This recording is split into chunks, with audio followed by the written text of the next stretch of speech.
Well, last but not least, it looks like he blocked me on Facebook because he got busted and I called him out. So, because I called him out and I busted him for talking trash on us on Facebook, he blocked me, so I can't see him talking trash on me in the future.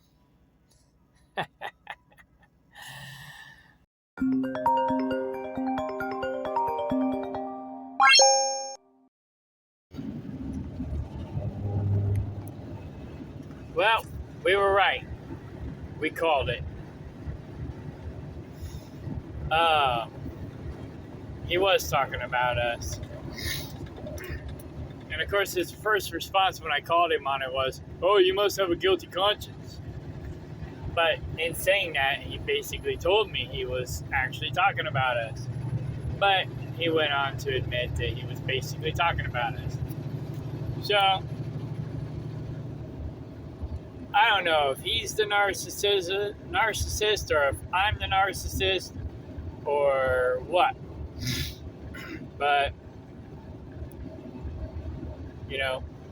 he feels like he got the short end of the stick. We felt like we got the short end of the stick. Which is the case? I don't know. But it goes to show you can't be too nice to people.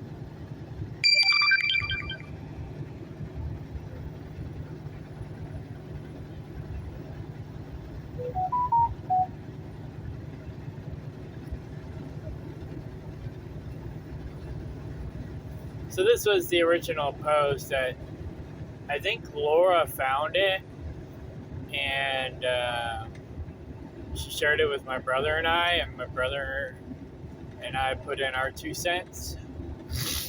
We all three put in our 2 cents.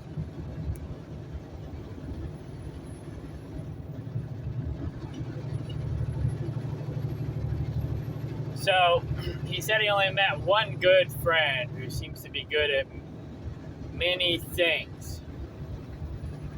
I don't know who this one good friend was that he was talking about. My assumption was that it was Deb, the girl that he has a crush on. It could have been Kimmy. She is also probably too nice to him and thinks probably more highly of him than he, and elevates his ego more than it probably should be elevated. But I'm not really sure which friend he's talking about, but it obviously wasn't us. And this is basically what he was saying about us.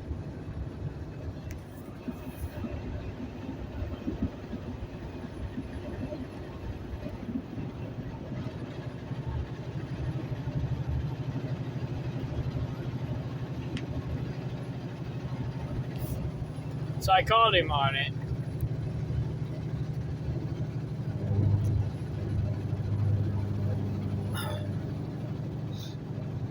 This morning. I says, if you think we're such horrible people, why do you still have your trailer on our property? I guess we should not be helping you out anymore. We don't want to be taking advantage of you by giving you all that free stuff.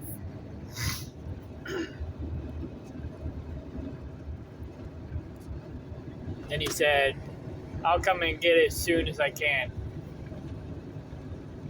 It seems that you must have a guilty conscience. Your name wasn't mentioned. Right. So he just basically pleaded guilty right there. But anyway. So I said, you said only one person was decent. Well, we are more than one person.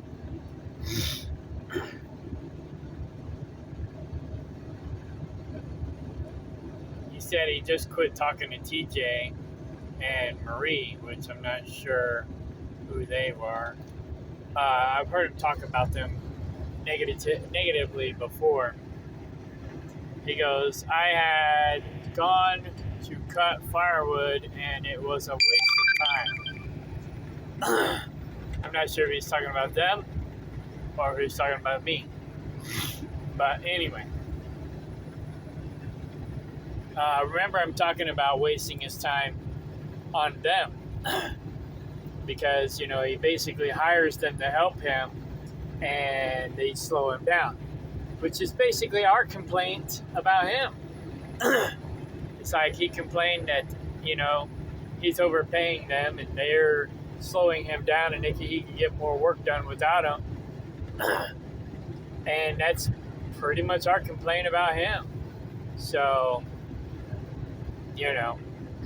we'll be sure to avoid this TJ and Marie chick and dude. But anyway.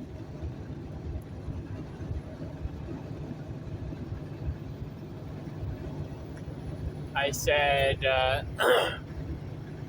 you acted all butthurt over the incubator situation, so that's why we thought you was talking about us.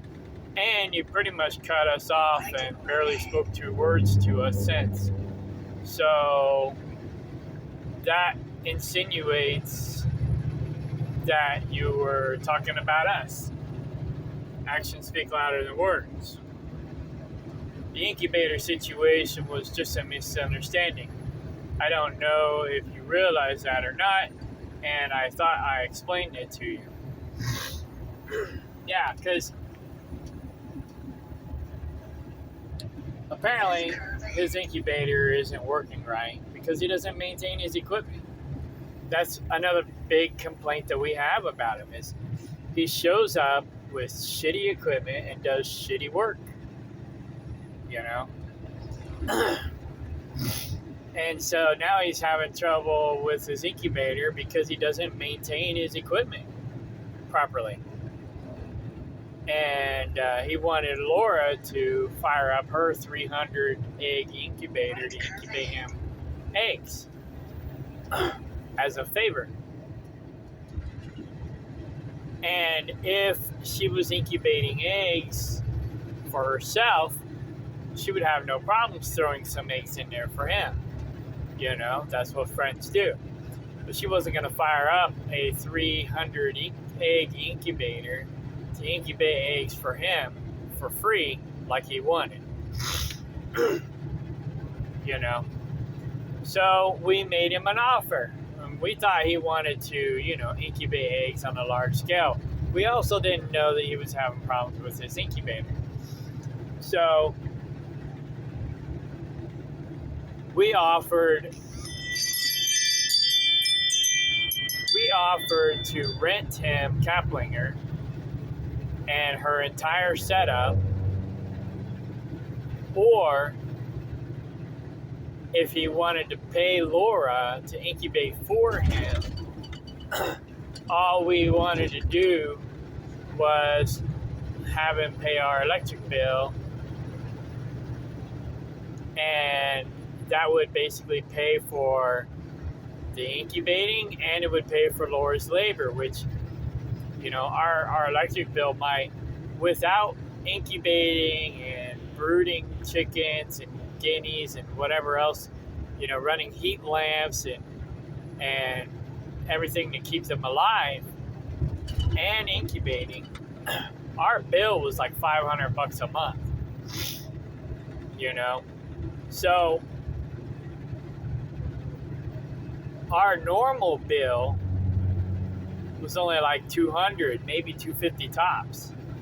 So if he wanted to pay her to do all the work, $250 was small peas compared to what you would have to pay somebody normally for their labor.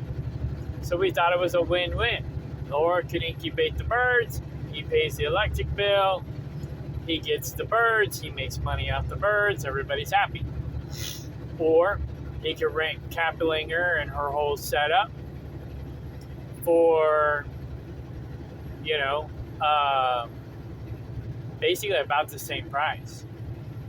I can't remember the details, but it was about the same price. So it's like he'll rent the whole setup, her equipment, everything,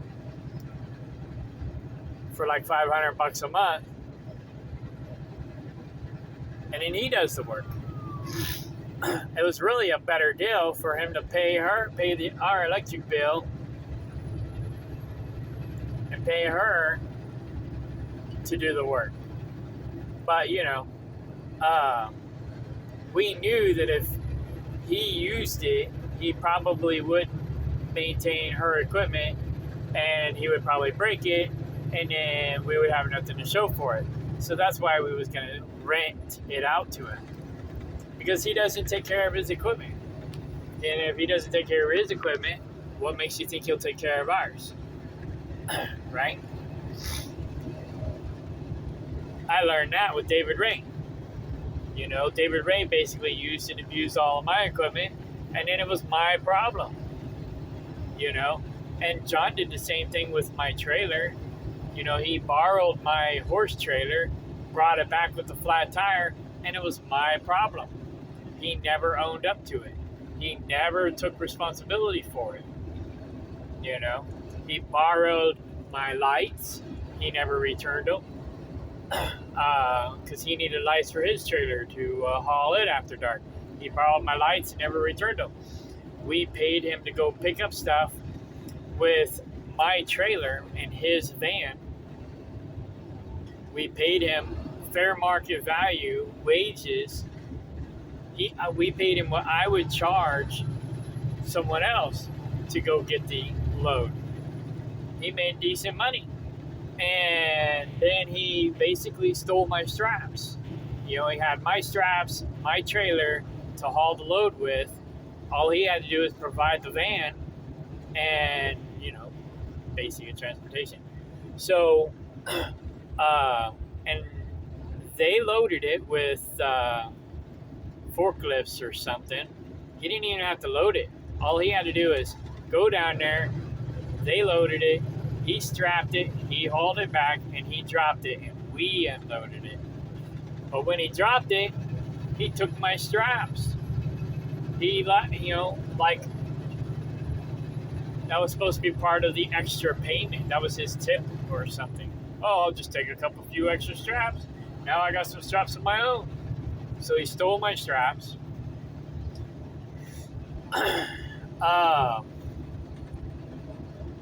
Like I say, he borrowed my horse trailer, brought it back with the flat tire, never bothered to fix it or even offer to fix it. Nothing. It was my problem. So if we let him use her incubator, he would have tore it up and it would have been her problem. So he was like, no, we'll let you rent it, But he got butthurt about that. So anyway, come to find out, he really only needed like a couple dozen eggs incubated. Well, on top of everything that I just explained, she wasn't going to fire up a 300 egg incubator for just a couple dozen eggs. But my brother offered to incubate the eggs for him because he has like a 30 egg incubator or something like that. So he could handle a couple dozen, no problem. So my brother stepped up and was like, boom, here, I'll take care of it. Cool, no problem. But yet, we're abusive friends. So, yeah, she wasn't incubating this year. And so why would she fire up a 300 egg incubator, rack up our utilities for a couple dozen eggs? But he didn't explain that in the beginning. The way he made it sound was he wanted to do it on a large scale because we're having a chicken famine and everybody needs chickens. And so he was going to, really take advantage of the market. And so we felt like he was going to try to take advantage of us. And so we're like, well, this will be a win-win solution. But since we didn't do it for free, he felt like we were taking advantage of him.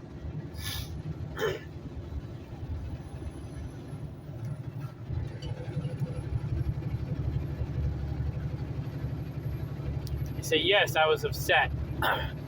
I did incubate several eggs for you, but you couldn't do any for me without me renting the whole camper to do it. It hurt my feelings. And trying to work with you, but made realize it was one way. I think it was more one way on his side, but I don't know. Maybe I just didn't want to see Laura get taken advantage of, because he tends to take advantage of people. It made me think you have a pretty low opinion of my intelligence. I don't know that I have a low opinion of his intelligence. I definitely have a low opinion of his work ethics. I have a low opinion of his work quality.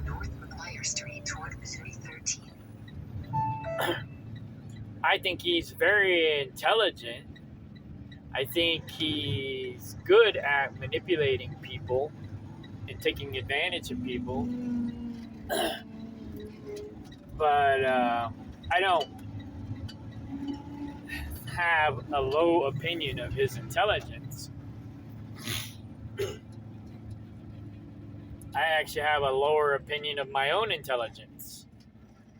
But that's okay. But I'm not going to be duped, and he duped us already too much. It's like I'll get to this in a little bit, but it's like I offered to overwinter his sheep for him for free because he was running out of food for them. And he didn't have the money to go buy hay, so I offered to let him overwinter the sheep on my property. And did he ever come out and check on the sheep? Once or twice, maybe 3 times tops. Laura said he never came out, but I think he did come out at least 2 times, maybe 3 times. But that's it. And like I say, he was supposed to butcher the rams, and so we left the rams on his place. But then he was like, "Oh, I ain't got time to do this," and da da da da da. And then he borrowed my horse trailer to bring them to my property, and left them on my property, and left my horse trailer with a flat tire. Turn right at the roundabout. First exit onto Upland Boulevard. And which, I mean, I didn't care that he put the Rams with the used at the moment because I wasn't intending on buying them. But, it's like, I was just doing him a favor. I was just helping him out. Because I had plenty of grass for them to eat. Turn at the first right. I had plenty of grass. So, like I said, I was just doing him a favor. I was just helping him out. But apparently, that doesn't count. Only him helping us out counts. But us helping him out, he's not considering that, So, I don't know. Anyways, it's kind of fucked up. But that's just the tip of the iceberg. Your destination is on the left. I gotta go. But we'll finish, we'll start back here at where he says his van isn't running very well. All right.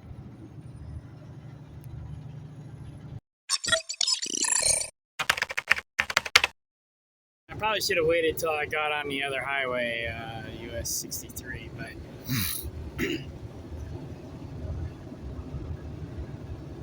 where was I? Oh yeah, right here. I remember, I forgot his name now. Mr. Top G. It'll come to me.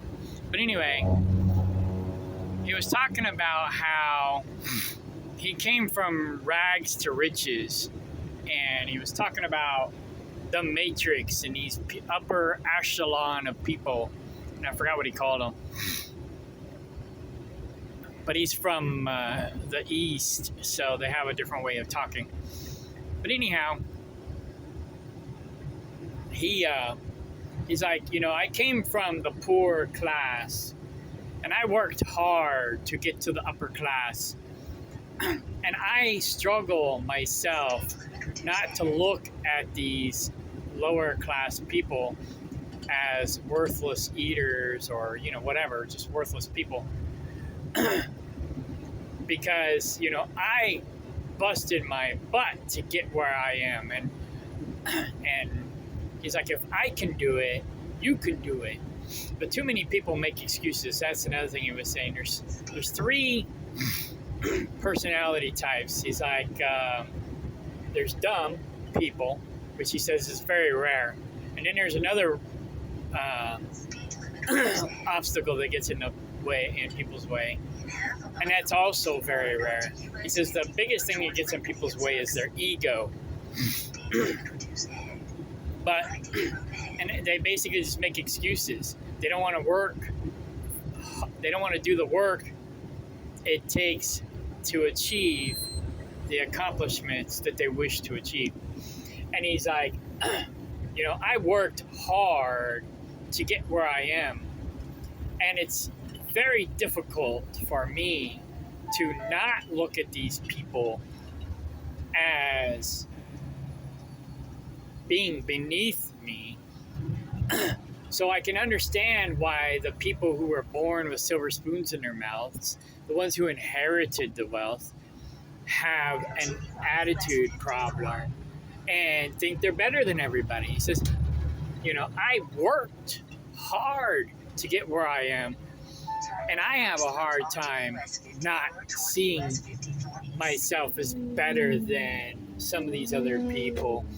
So I can understand why the people who inherited their wealth and are on top of the world look down upon the rest of us, you know, because probably, and he's probably right, I'm not saying he's right, but he's probably right, that most of us are where we are because we choose to be where we are.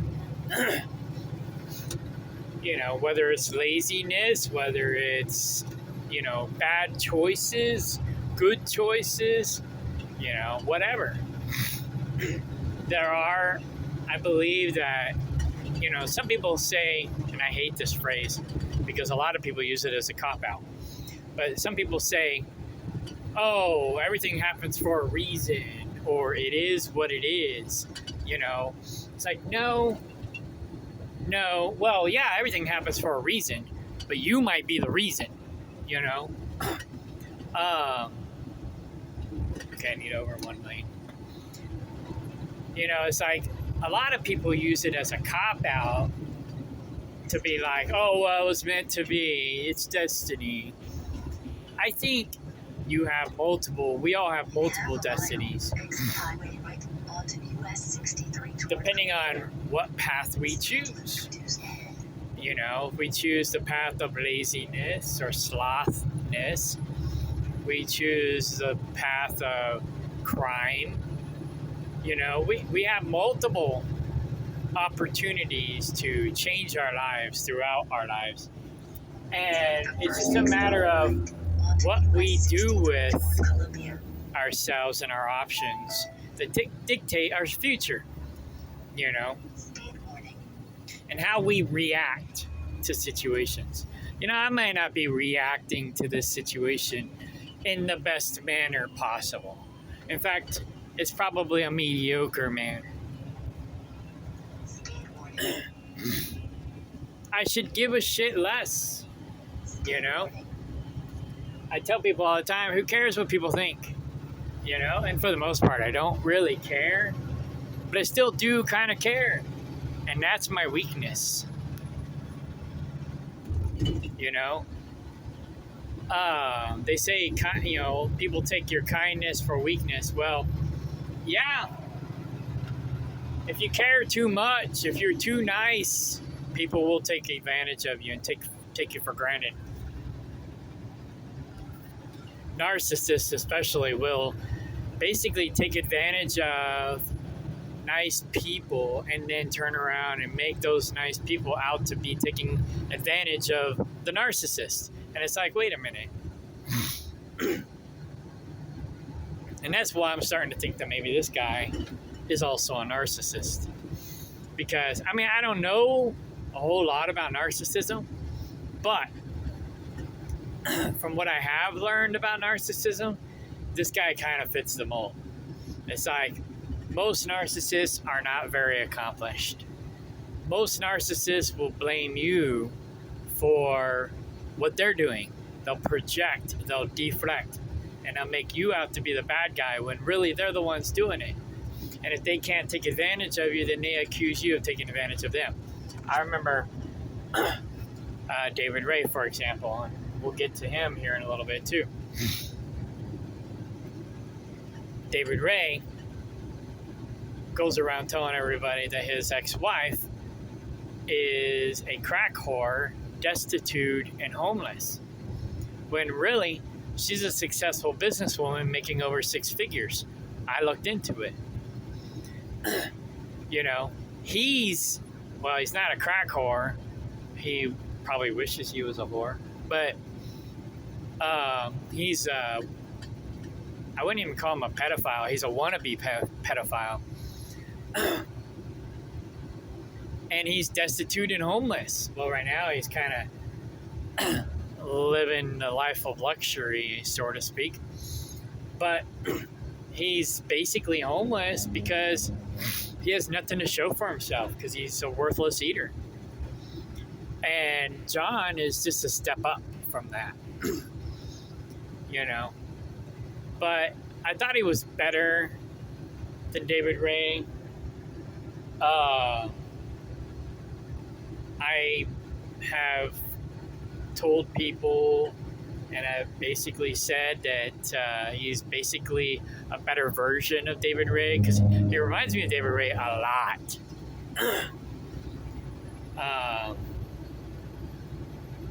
He's just more accomplished than David Ray. He's not as maybe traumatized in his narcissism as much as David Ray is. Of course, David Ray was abused by his father sexually when he was a kid. I don't know what John's story is, but that's what fucked David Ray up. Like I said, I don't know what John's story is. I never really paid it attention. He talked about his childhood a little bit. I guess his dad was a little mean to him, but maybe not mean like David's dad was mean to him, so to speak. So, he doesn't have that narcissistic injury as bad as David does. But, when they project what they're doing onto you, that's a red flag. And I've had a couple of those. And that's why I've been backing off with him. And now that we've backed off on him, he's going around telling people that we're abusive friends. And he contributes all these things and we give him nothing in return. I've already listed all the things that we've given him, all the things that we've done for him. But yet he says we do nothing in return. And it's like, really? So, picking up where we left off. He says his van isn't running because basically he doesn't maintain his equipment very well. My van isn't running very well. It is low on power, so I've been trying to leave it sit as much as possible. I really don't want to fight with you, or start a fight with you is why I tried not to say anything. I figured I'd just not count on you in the future and try to find other ways to make money. Well, the way he was really counting on me to make money was the tree business. You know, we can't really make a lot of money where we live. We live in a poor county. I can make twice what in the city what I can make in our area. Last year, he talked me into doing the tree business more full time because he's like, "Oh, you do the bid, you bid the trees a lot better than I do." And he's made more money with me than he has on his own in lump sums. Now, granted, I bid the jobs higher than he does, so I get less jobs. So I got him less work. But he has to work less for more money with me.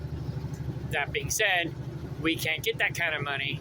We can't get the good money where we live. Nobody will pay it. You know, it's just like later he talks about, "Oh, I cleared your land for you for free." You didn't clear my land for me for free.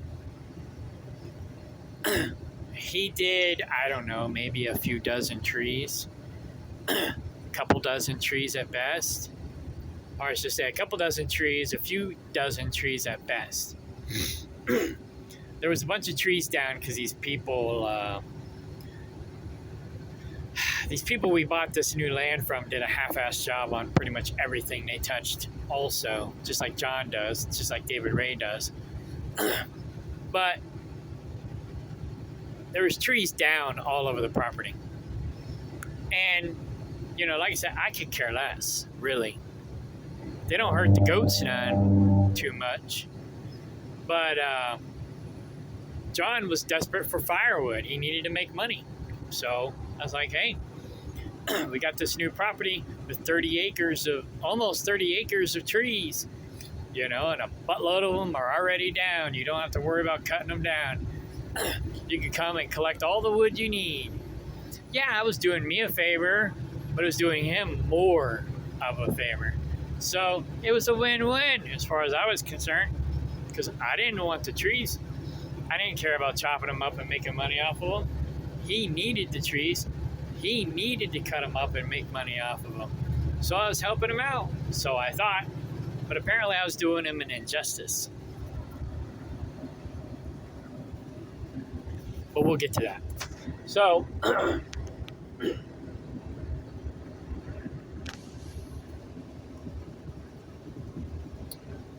I don't really want to fight with you. Oh yeah, I already said that. Okay. So yeah, I basically backed off the tree business because we can't make any money in that area. We really can't. I mean, I really didn't want to do the tree business to begin with, but John tried to talk me into he did talk me into doing it. John talked me into doing it. Laura talked me into doing it. My brother was out of work at the time, and he kind of talked me into doing it too. So I thought, hey, I got a crew. Let's see what we can do. And so I fired it up. I lost more money with that tree business than anybody. I dumped a bunch of money in advertising. I dumped a bunch of money in equipment. I went out and bid the jobs for free. John's trying to charge people for bids. It's like, you can't charge people to give them an estimate. You know, I would drive however much time I have to spend to drive and do the bids. And most of them, we wouldn't get the job.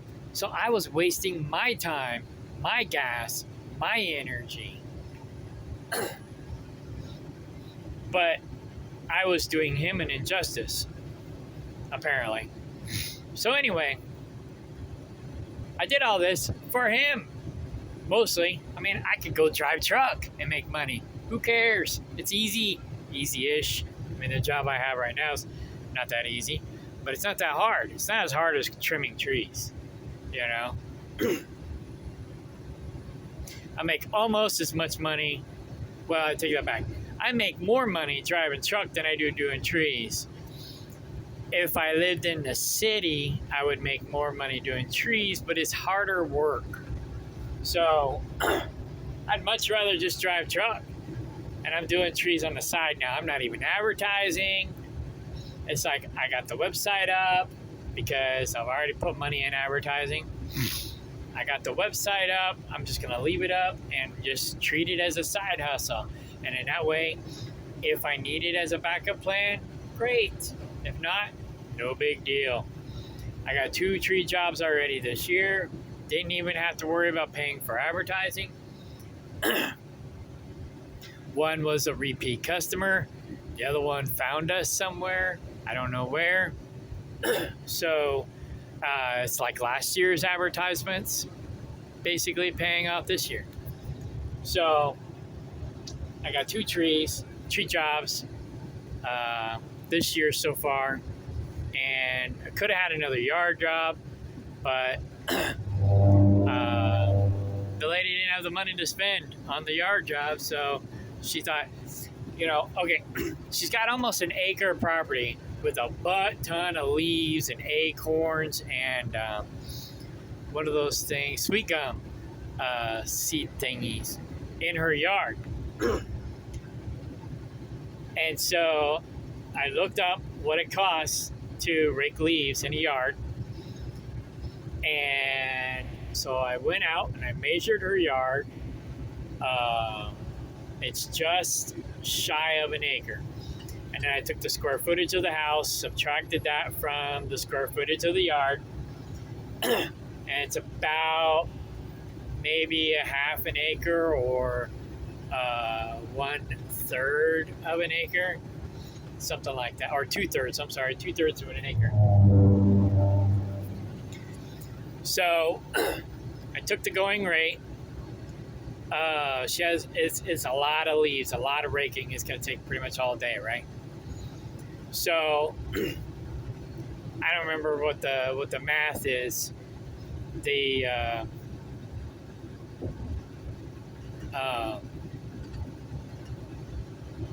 said like from 2 cents to 10 cents. Yeah, that's what it was. 2 cents to 10 cents per square foot. So I just took the average, 6 cents per square foot, and was like, all right, I'll just charge that. Well, it came out to be about $1,200. I was like, whoa, there's no way she can afford that. So I cut that in half, $600. So it's 3 cents a square foot, which is just barely above the minimum. And I gave her the bill. And she's like freaking out. Oh my God, I can't believe you make $600 a day. You're going to charge me $600 to do the yard. And da, da, da, da, da. I'm like, I don't make $600 a day. I charge $600 for a 3-man crew. 3-man crew, that's like maybe $200 for me, $200 for my other main person, and maybe $100 for my other person. Unless we have 3 main people, then we only make like $150 because the rest got to go to taxes, right? Because if she pays me cash, I could do under the table maybe and say, oh, there was no money, I don't have to pay taxes. But as a legit business, you have to pay taxes, otherwise the New World Order is going to punish you. And especially if they write you a check, which she writes checks because she wants a paper trail. If there's a paper trail, you have no choice but to claim it, right? So that's why they want to get rid of black money. That's why they want to go to digital currency, so they can track everything. So, $600.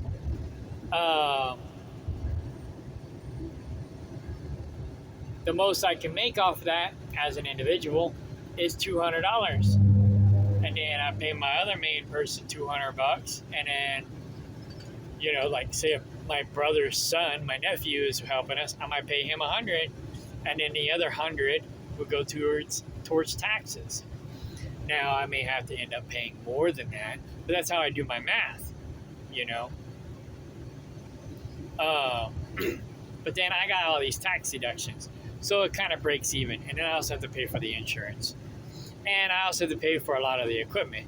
And I have to load all the stuff on my trailer, and I have to haul it off, and I have to dispose of it. So I have more of the brunt of the expenses, and I make just as much as everybody else. I don't make any extra money. The only money that I might make extra is if I have extra tax deductions, so I get to keep some of that money that I would have had to pay in taxes. That might be the buffer that I might make extra. But that's it. That's it. It might be, $10 here, $20 there, but not a lot of money, right? So, yeah. I don't know. Anyways, I'm going off on a tangent. So, anyways, I said, he's talking about the eggs. Let me rewind a little bit. He says he incubated several eggs for us, but we could not do anything for him without him renting the whole camper to do it.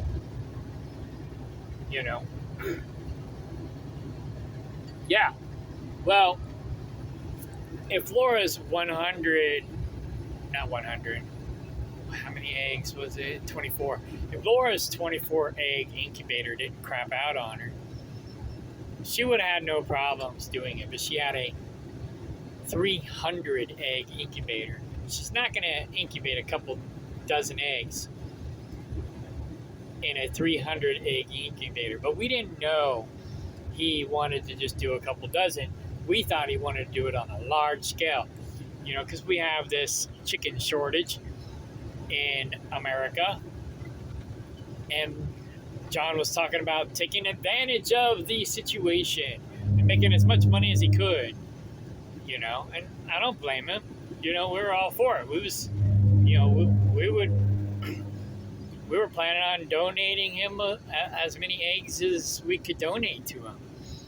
Whatever eggs we can't sell, we would donate to him. He was going to get a ton of free eggs this summer, just like he did last summer, but he lost out on that. So I said, we also gave you several eggs in trade for the incubating. Laura gave you several guinea fowl as well, not to mention a bunch of other free stuff. We thought everything was cool. I don't really want to fight with you either. I just want to clear the air. So, yeah, basically, Laura wasn't hardcore selling eggs last year. My brother, kind of, sort of, but not really. All the extra chicken eggs, and we had a lot of chicken eggs, all the extra chicken eggs we had, we gave to him, and we didn't really ask for anything in return. In fact, Laura ended up buying some of the chickens that we gave him to incubate. So we gave him eggs to incubate, and then she ended up buying them because he was charging. But she didn't mind. She has money. So, and John needs money. So we're like, no big deal. We'll give him the eggs, and then we'll give him money for the chickens that we get back from the eggs. We paid him for the chickens that he incubated from the eggs that we gave him. But somehow we're doing him an injustice. Then she gave him 40, 50 guineas, and the only thing, I'm sorry, she did ask for something in return. She can only incubate 24 guinea eggs at a time. So her extra guinea eggs, she wanted John to incubate. In trade, she gave him guineas and she gave him a butt ton of chicken eggs to hatch and sell, do whatever he wanted with. So we gave him hundreds of chicken eggs.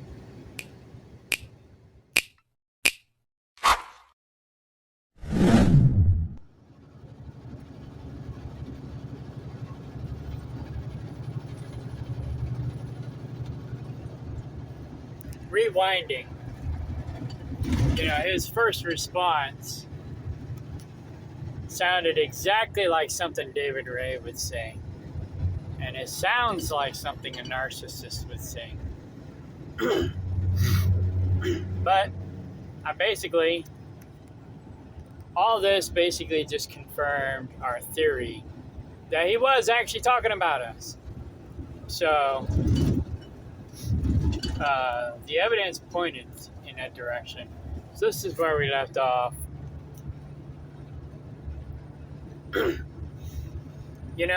I'm just so sick of dealing with people. I can't wait to get my dividends up so I won't have to deal with people as much. Andrew Tate, that's the guy that I was talking about earlier, who was talking about the upper echelon of people, looking down their nose at the rest of us. It's like, I don't know, most people suck, I guess. It's like the older I get, the less I want to have to do with people for this very reason. Someone told me that there's two types of people in this world, givers and takers. I'm trying to learn to be more of a taker so that I can be more of a level playing field, because I tend to give too much. And then I get myself in situations like this, where I run into takers who expect me to just give more than I have to offer. And if I don't, then I'm the abusive friend. But anyway, once I get my dividends up, I'm just going to cut myself off from society, probably. I tell you what, I'm tired of people. I'm really tired of people. Stupid people, especially. This guy's not stupid, he's just an asshole. He's self-absorbed and probably a narcissist. It's like one of our first shows that we did was at SACFest. And John was really the only one who made any money. But he had a sign there that he made that said, "Don't be an anus like Janice." Well, Janice is one of our community members, and the person or the people that was hosting the event that we were advertising at was friends with this Janice chick. I don't even know her, so I don't know anything about her except what John and the other people say about her. The other people think she's cool. John doesn't. So he had this sign in our booth where we were advertising and promoting our business that basically said, "Don't be an anus like Janice," because he makes woodworking product, right? And I didn't really care for it too much, but I didn't say nothing, it's like, whatever. As long as nobody complains, I don't got a problem. But somebody complained. And it was the owner of the campground that was hosting the event. Or actually, it was the owner's parents, technically. And they were the ones hosting the event. So it's like, they were pissed. And so that jeopardized our relationship with the people that were hosting the event, allowing us to promote our business. And it also didn't look very good for the business. Some people thought it was funny. Some people probably didn't. Whatever. And then when I said something like, "Hey, maybe it wasn't very professional, blah, blah, blah," then he got on my case like, "Oh, I'm defending his oppressors." It's like, well, I'm not defending your oppressors. You were being unprofessional. And you got caught. And you made us all look bad. That's all I'm saying. But, oh no, now I'm defending his oppressors, and now I'm the bad guy. So that was probably our first red flag, but I overlooked it. But anyway, so yeah, we gave him several eggs. He incubated eggs for us in exchange for several eggs that he got to incubate for himself. And he got to keep several guinea fowl that he incubated, as well as some that she gave him from other sources. And he killed all but 4 of them. So, and then he tried to sell the last 4 that survived for like $100. And Laura was like, I'm not paying that. Especially since I gave you them in the first place. So she gave them to him, and he tried to sell them back to her for like $100. She's like, forget that. But we're the ones who charge astronomical prices. Anyway, he says, if we work together in the future, I'll need to be paid beforehand. If it is unclear sometimes, I feel that I came up short. And we both felt like that, so we're even, I guess. I know I'm old, but I do think I did my share of the work,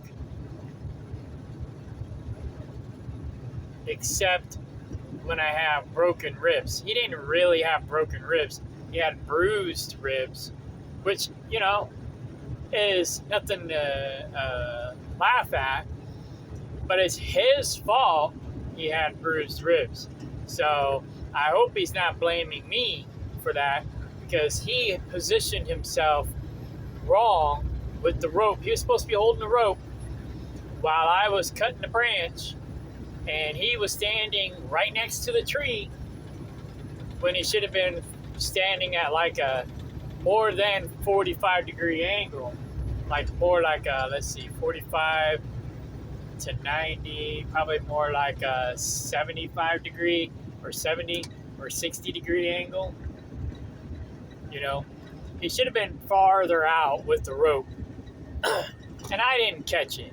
I should have told, if I would have caught it, I would have said, you need to be further out. But I wasn't paying attention. He was standing in the wrong place holding the rope. I was up in the tree. He's supposed to be the ground guy. He's supposed to have been doing tree work his whole life. He should have known better. But he was standing too close to the tree. I cut the branch. The tree fell, and he flew into the tree, you know, injuring himself. And, you know, I had empathy for him. I felt sorry for him. I paid him for the work and then some, because he got injured. Even though it was his fault that he got injured. You know?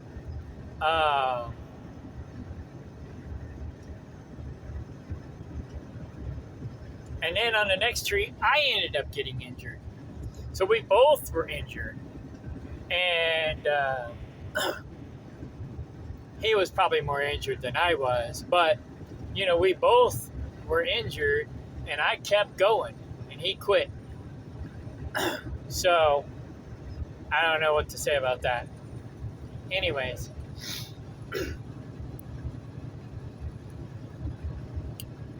But yeah, he feels like he came up short. Well, you know, pretty much every tree job that I did or that I bid, I run it by my crew to make sure that I bid a good price. Or if I need to up the price the next time. You know, so he told me in the beginning that I bid the jobs better than he did. So he was making more money doing the tree jobs under me than he was working for himself. But now he's complaining that he didn't make enough money, even though he made more money with me than he did working for himself. I don't know what to say about that.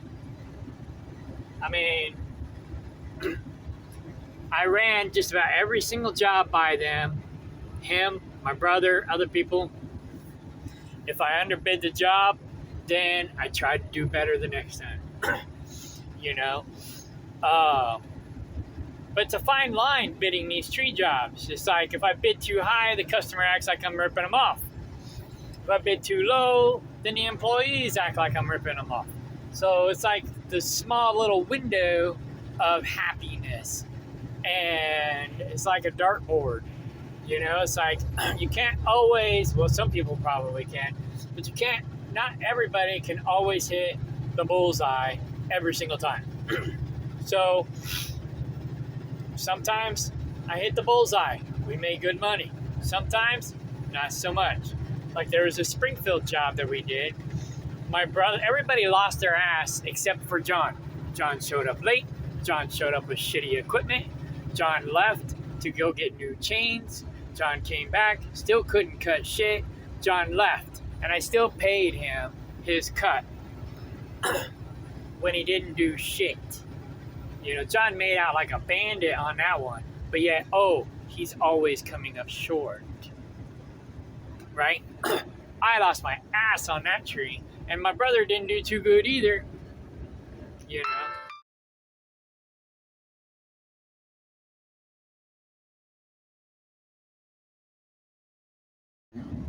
Okay, I'm back. So he wants to be paid beforehand.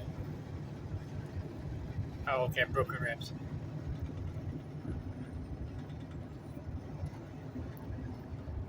He said he went to a swap meet in Springfield area where it seemed like he did really good, which is cool.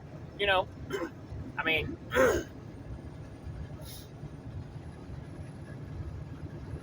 out of anger, sometimes I might wish somebody ill, but overall, you know, I don't really wish harm on people. I wish people the best.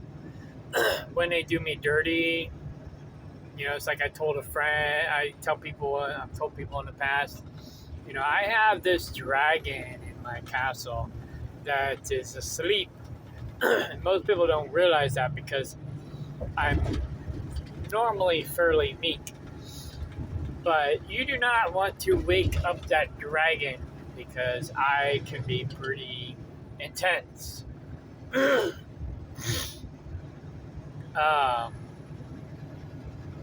I'm normally pretty easygoing, pretty chill, until someone really pisses me off.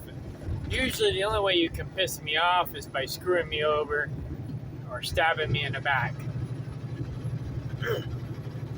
Other than that, I really could care less what most people do. As long as you're not causing harm to me or someone I care about, or, you know, as long as you're just not causing harm in general. I'm generally pretty cool. But when you cause me or my people harm,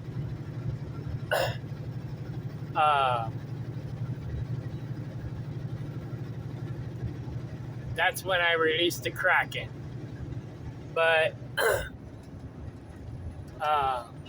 yeah, that's when you might see my dragon. But otherwise, like I said, I'm pretty easygoing. And like I said, I wish him the best. I don't know if he really had said success or if he's just trying to make me feel bad because, he's better off without me. It's fine. We're better off without him. He actually needs us more than we need him. So we can really give two forks. The biggest thing I didn't like was the fact he's going around talking shit on us and saying things that's not true. So that's the main reason why I'm doing this video. Is two reasons. I'm venting. Probably nobody will watch this video anyways because nobody gives a shit. And two, if somebody says, well, John said this, blah, blah, blah, I'll be like, oh, really? Well, if you want to know the rest of the story, It might be an hour, 2 hour long video. But if you want to know the rest of the story, then here you go. This is my side of the story. Take it or leave it. I don't give a damn. But I still want my side of the story heard. And maybe that's my flaw. I don't know. But anyway. It says, my incubator isn't doing well. And the quails are bringing $3 each at a day old. It makes me sick to think what I am missing. And see, that's why we thought he wanted to do eggs on a large scale. He had said that he wanted to take advantage of the situation. It's like Laura didn't want to incubate because she didn't want the government to come and kill her birds. She cares about the birds too much. And she's like, it would traumatize her if they came in and killed all of her birds. And so she was like, nah, forget that. I'm not incubating any more birds this year. Well, that wasn't the only reason. The other reason was we're buying this new property. We just don't have the money to waste on spending $500 plus on electric bills and so on and so forth. So to save money and to save trauma, she decided she wasn't going to incubate this year. And he was like, oh, well, we shouldn't hide. We shouldn't be scared. We should be going against the system, which I understand. I agree for the most part. But that wasn't the only reason. And plus, she's sensitive. Like I said, she would have a meltdown if they came and tried to kill her birds. So, John, he's acting like a little bitch, but John's a lot stronger emotionally, or more cold, or more hard than she is, hard-hearted than she is. It's like, he pretty much killed all the guineas that she gave him, and he acted like it was no big deal. Kind of like David Ray. He killed all of our goats almost, and he just acted like it was no big deal. So, they're kind of heartless. But,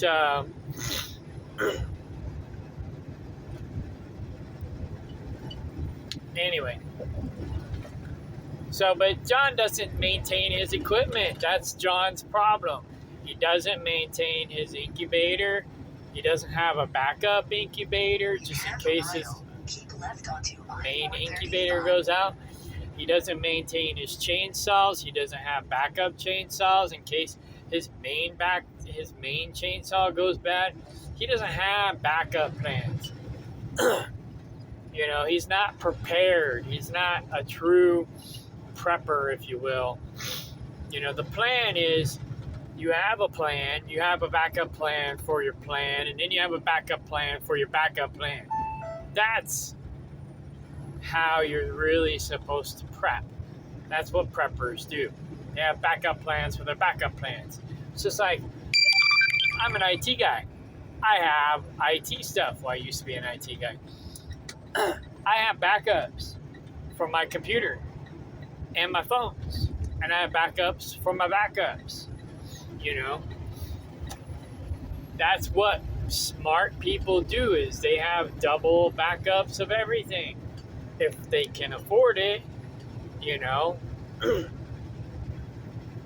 But at least you should have at least one backup plan, if not two. But, John's lazy. He doesn't really work that hard. He works just hard enough to pay his bills. And that's it.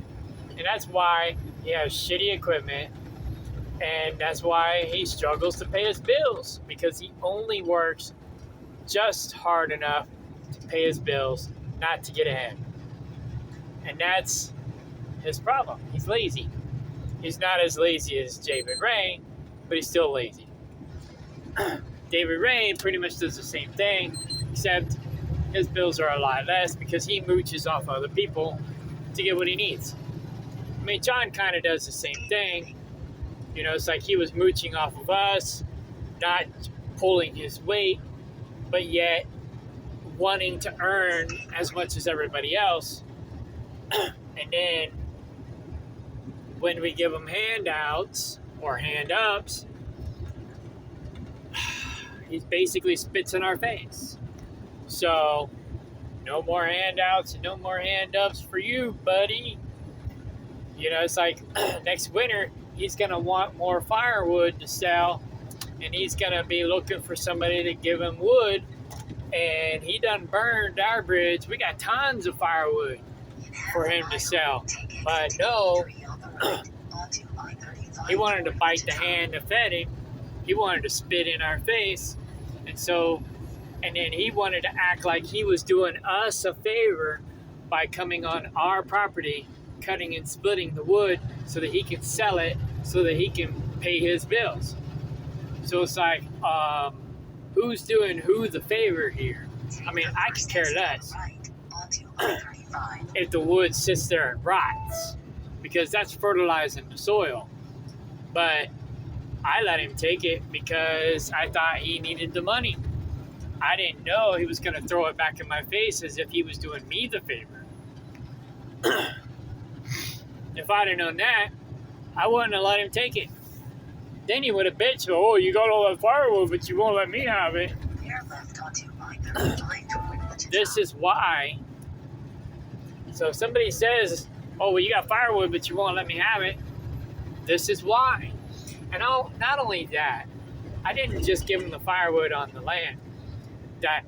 So twofold. So there was threefold, really. So we had firewood in Stockton from tree jobs that we had did. We let John take half of the tree, half of the wood for firewood to sell or whatever, and we kept the other half from a lot of tree jobs until we got a gluttony, and then started letting John take all of it. And so we were splitting wood and selling the firewood at Kaplinger for campfire wood. Well, we didn't sell it fast enough, so we had a gluttony of wood on the land, and John was getting desperate for firewood, so I was like, hey, I got firewood over on the land in Stockton. You can go over there and split it. It's already cut up. All you got to do is split it. Boom. We already did half the work. So he went over there and split all that, sold it, made money. Okay. Then we bought this place in Collins. We had a bunch of trees that were already down. Easy money. All he had to do is come in, cut it up, split it, haul it off, sell it. Boom. Maybe not easy money, but you know what I mean. He didn't have to cut the trees down. They were already down. So it's a little bit more work than the stuff that was on the land of Stockton. But it was free wood that he needed to sell to make money, because that's what he does. I didn't want it. I didn't care about it. Like I said, I would have just let it rot. Either way, it wasn't like in my way or anything. There were maybe 2 trees that he can argue that were in our way, and I was in the front yard.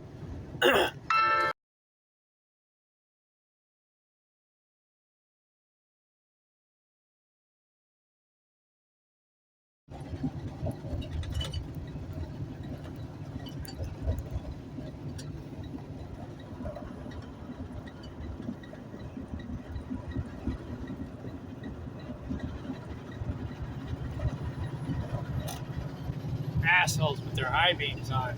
I hate those fuck nuts who drive around with their high beams on and blind the shit out of you. You can't see what you're doing.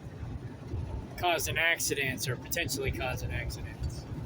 Anyways, so In half a mile, exit highway right onto South Yeah. Harrison Street toward Kansas. there was a couple trees that were in the way that I wanted gone, but you know, he needed the wood. He wanted the wood. We were helping him out. The couple trees were helping us out, but the rest of the trees in the woods, that's on him. Speed limit reduced. That was us helping him because he needed money to get him through the winter. And that was before this whole chicken crisis. So his incubator isn't doing very well. He only had 17 eggs out of the 350 that he put in the incubator. Sounds to me like you need a new Turn right onto incubator, South Harrison Street toward Kansas 7 North. you know? But yeah, he's ill prepared, and then he wants to use and abuse our incubator for free? I don't think so.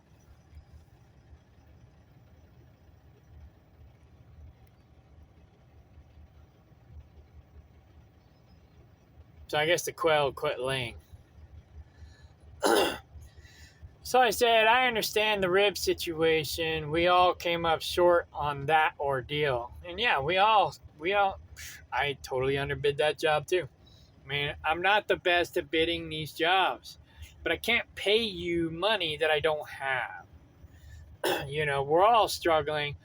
I'm trying to go out there and make us money. It's not my job to make sure you can pay your bills.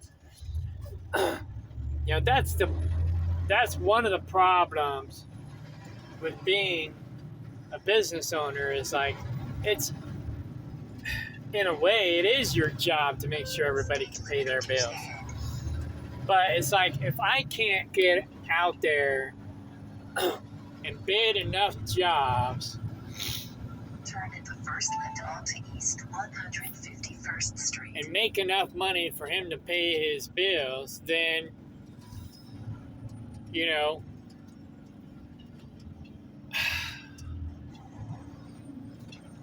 fine, go somewhere else. I don't care. Do something else. I don't care. I never really wanted to fire the business back up again anyways. John, my brother, Laura, they all talked me into it. Right? He wanted me to do this, and so I did it. But at the time when I first started doing it, he was working in the oil field.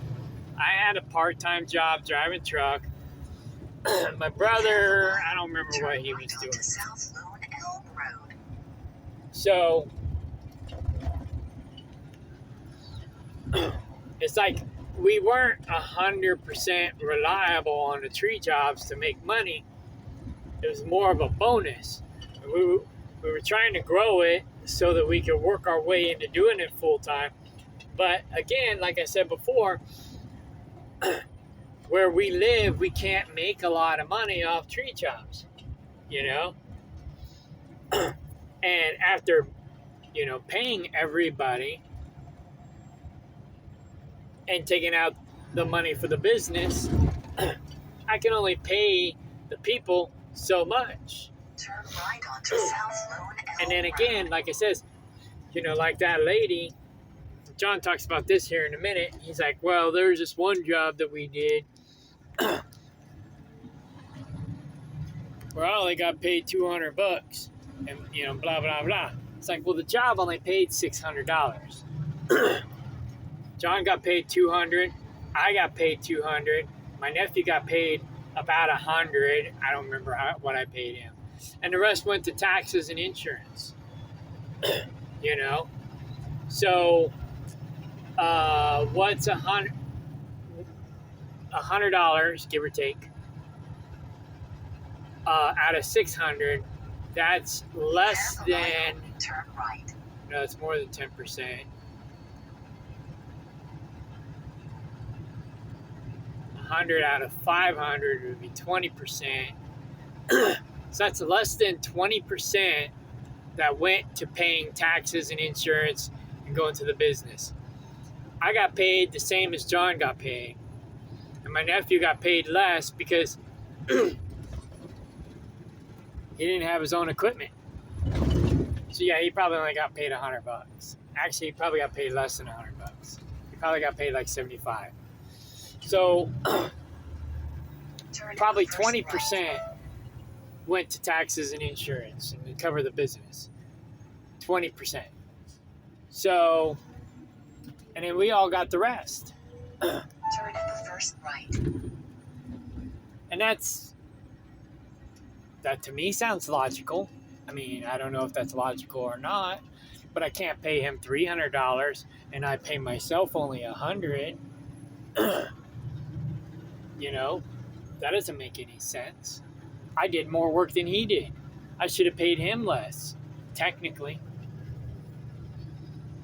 You know, and he does a half-assed job half the time. Although with that job, he didn't do as bad of a job as he normally does. He did a little bit better job, so he probably earned his $200. But he thinks he should have got more. It's like, how can I give you more when there is no more to give you? So he feels like I ripped him off. And I tried to get more, but that lady chewed me down. And it would have been less, but since we did such a good job, she ended up giving us more money than what she chewed me down for, but not quite as much as I originally bid the job for. So he could have got paid more if I could have got more. And he would have got paid less, but since we impressed her, he got paid more than what than he would have got paid originally. So I don't know what he's complaining about.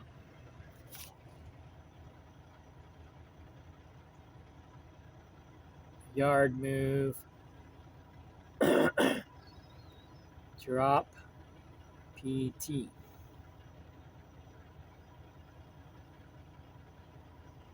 Post trip. Done. So anyways, I said, to be honest, the other people thought I was overpaying you and that you weren't contributing as much. And you kept showing up with dual chains. Hey, what's happening?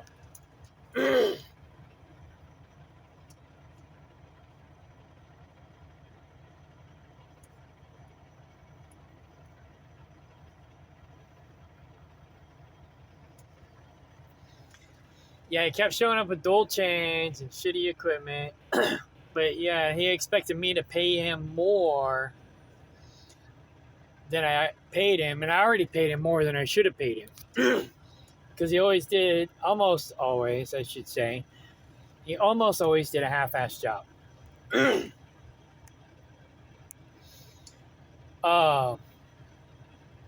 instead of taking the money that I gave him to maintain his equipment, he spent it on other things. I don't know what he spent it on, but he didn't maintain his equipment. So, and if I wasn't providing him enough work and money to maintain his equipment, he should have got another job. He had another job in the oil field, working part-time. Thank you. So, where'd all that money go that he made in the oil field part-time that he could have been putting towards his equipment? I don't know. You know, it's like his I don't remember what it's called, but he had his own sawmill, but it broke down and he didn't have the money to maintain it. His tractor broke down. He didn't have the money to maintain it. I guess maybe if he wasn't drinking and getting high all the time, he'd have more money. But I don't know. He makes wine. He gets drunk all the time. He grows weed and smokes weed all the time. He does mushrooms. It's like, dude, you wonder why you're a failure. Change your habits. Change your lifestyle, and you won't be such a failure. Quit blaming other people for your failures. I try not to do that. Now I'm defending myself because he's accusing me. He's blaming me for his failures, but I'm not blaming him for my failures. I blame my own self for my own failures. I might blame him for exploiting me, but it's my fault because I allowed it to happen. I could have been smarter. I could have not trusted him. I could have not let him take advantage of me. It's my own damn fault. I mean, he's partly to blame because he's the one who was the initiator of said situation of taking advantage of us. But, we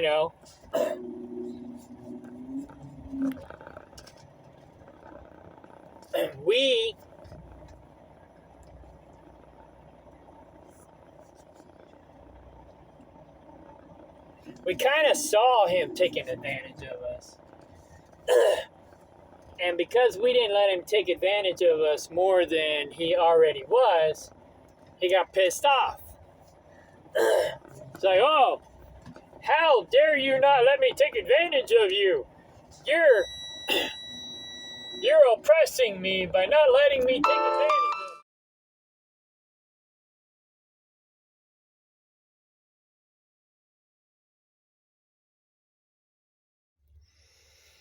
Alright, I keep getting interrupted, so let me just hurry up and try to finish this. So anyways, where was I?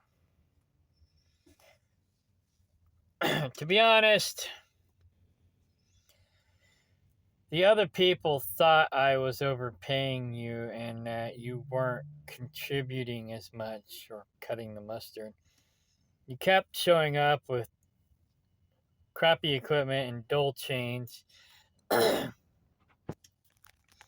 People wanted me to let you go a long time ago, but I didn't. I'm sorry. I maybe should have been more honest from the get-go. I kept you on because you was a friend. We liked you as a person, but we weren't all that happy with the work. I'm sure it showed in our attitude, but we tried not to let it show. We were trying to help you out as a friend. We knew you needed the money. But you're right. It's probably best that we just stay friends and not mix business with friendship from now on.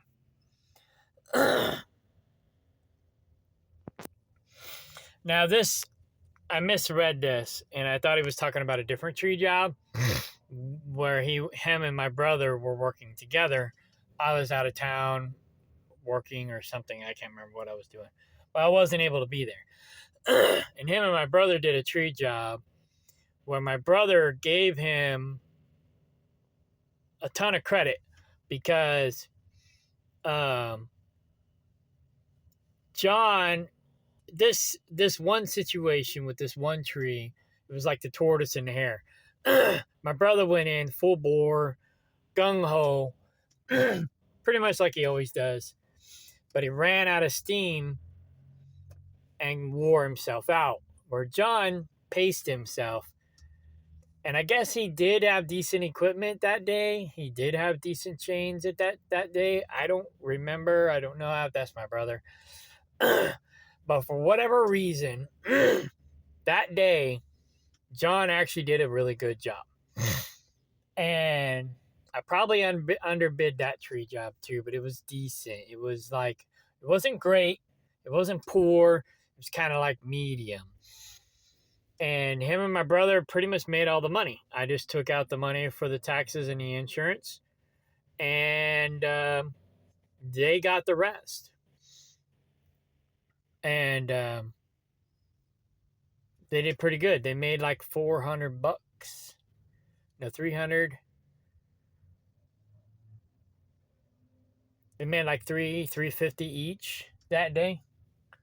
So it could have been better, should have been better, but it's better than this job that he talked about. But this job that he was talking about was actually less work, you know.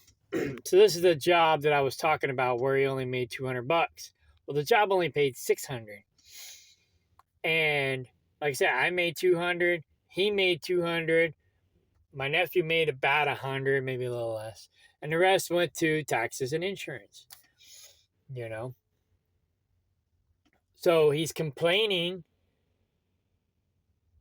but it's like, I can only get so much money out of these customers, you know.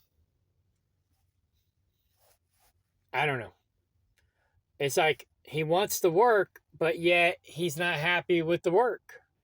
And it's like, I can only bid what I can only bid. If they're not going to pay a certain amount, we're not going to get the jobs, you know. And like I said, I'm still learning. I'm improving. I'm getting better at bidding these jobs. I got a tree job I bid the other day for $1,500, and it's next to the house, but it's a chop and drop. We don't have to haul it off. We just have to take it to the back. We have to haul it to the back of his yard, but that's it. You know, I'm gonna have to go buy a log dolly. So I'm not gonna make any money off the job because I got to go buy equipment. I want to make a little bit, but I won't make a lot because I got to go buy equipment for the job. But because the dollies I have will work, but they're not really designed for the job. And one of my dollies needs work. And so it's basically down for the count. So I'm down to one dolly. And we really need a log dolly or a hay dolly. Actually, that's what I'm going to buy as a hay dolly because it'll work better than what I have. And it's going to cost me a pretty penny. I mean, here, let's look up hay dollies.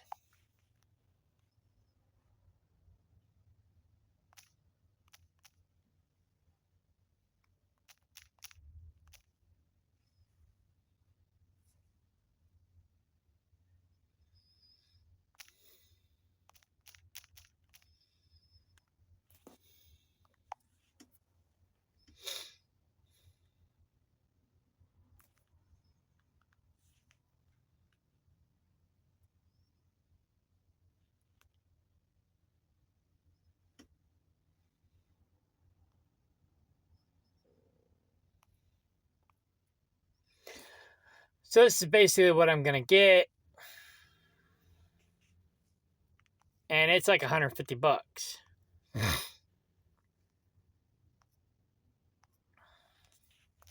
So here's how I do my bids. My deals. So Laura and Garrett's going to be there. My brother and I are going to be there. Laura and Garrett don't get paid as much as my brother and I get paid.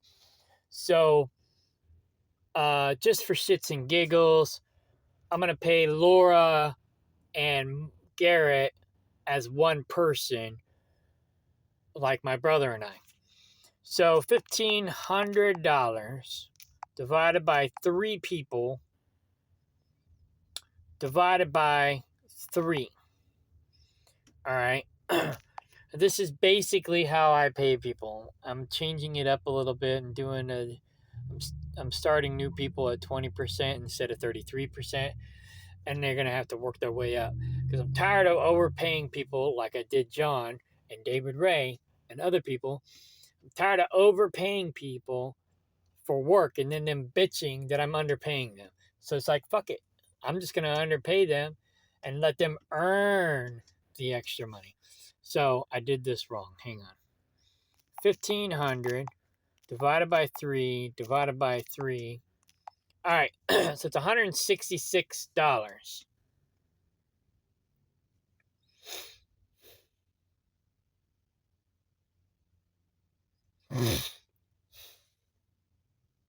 Okay. So I'll probably pay, because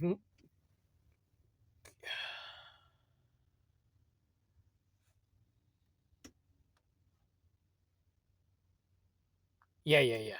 Okay.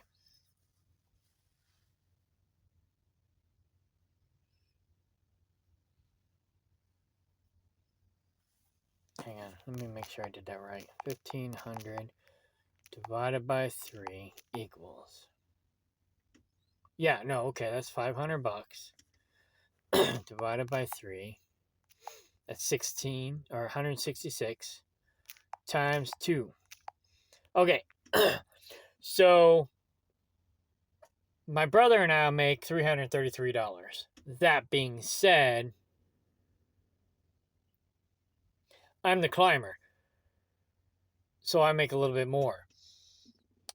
If my brother was the climber, he would make a little bit more. So I would make an additional $166. So I would make, oh yeah, the 500. So I would make 500, right? So out of the 1,500 minus the 500 for me, plus, well, we're not hauling anything off. So I'll make 500 minus the $150 I got to spend on the dolly. So I'll basically make about the same amount as my brother does. Minus my brother's money, 333, that's 666, 667. Now, if I paid, so that's $666 left over to pay to pay Garrett, Laura, go to pay taxes, go to pay insurance. Now, taxes are going to be approximately 20%. So 1,500 times 2 zeros. Oh.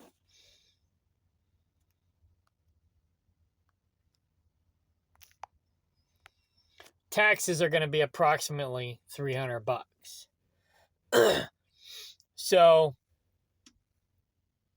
but then, tax deductions, might be more like 10 or 15%. But we'll say 15 to be safe. We'll just say it's $200. After tax deductions, the taxes might be $200. Okay. Because everybody else is, just basically getting paid cash. They don't have to worry about it. I'm paying the tax.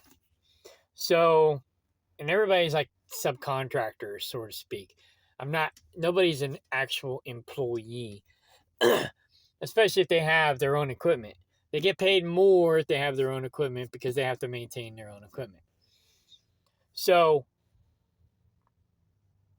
they don't have to worry about paying the taxes. They don't have to worry about doing the tax deductions, but they get paid the extra money. Like, say, my brother would only get paid if he didn't have his own equipment. He'd only get paid $166. But since he's got his own equipment, he would get paid the $333. And that's how I was paying John. So for this $1,500 tree job, John would have made $333. Plus, he would have been able to haul the wood off and then split the wood and make money off that. So he would have made easy $500 because he would have split the wood and then he would have sold the wood. So he would have made $500, I would have made $500, and my brother would have made $333. And then I'd have paid Garrett and Laura about $100, give or take. So 15 divided by 3 divided by 4 or 5. Actually, let me go. 1,500. I'd have paid Laura probably 125, and I'd have probably paid Garrett about 150, about 100. Depends. Now Garrett's got his own equipment now too, so I would have had to pay him more. Had to pay him a little bit more because now he's got a working chainsaw. So if Garrett brought his chainsaw and Garrett actually did work and used his equipment and not ours, then he would have got paid, 40% instead of 20%. So we'll go 1,500 divided by 3 divided by 4, or wait, I multiplied that. 1,500 divided by 3 divided by 4, that's 100. Oh wait, no, 5. That's $100. Garrett would have actually made $200 if he had his own equipment, because that other $100 is going towards the equipment for maintenance, right? So that's how I basically do my math. So if I paid Garrett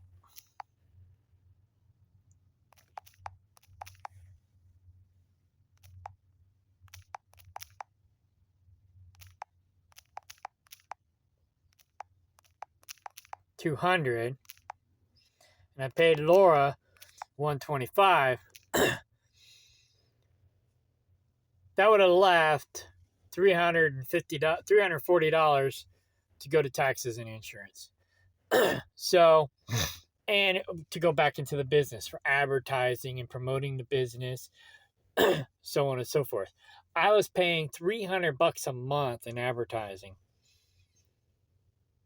for the business. I quit that this year. Or no, I quit that in the fall. And then I was paying $300 a year for advertising through Angie's List, which I quit that. Well, they ended up giving me a free year's advertising, trying to keep me on board. And I still got to pay for the leads, which a lot of them were dead leads. So I had to pay for leads that were worthless leads.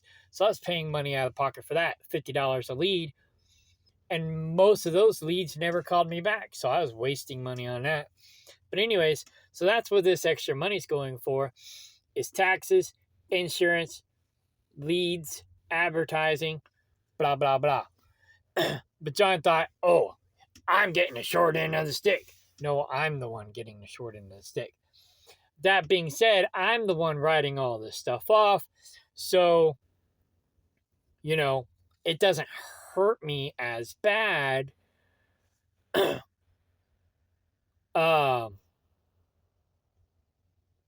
I'm the one doing all the work as far as doing the taxes, doing the advertising, doing the networking, making the business cards. There's something else that was on the tip of my tongue and I forgot. Oh, going out and doing the tree bids.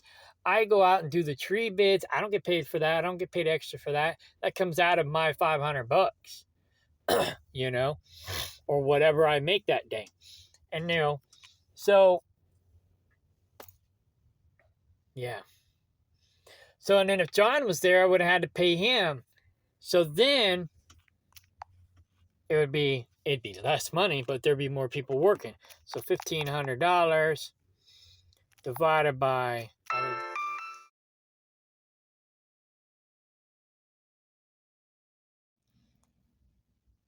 All right. Now that nobody should be calling me, I should be able to finish this up.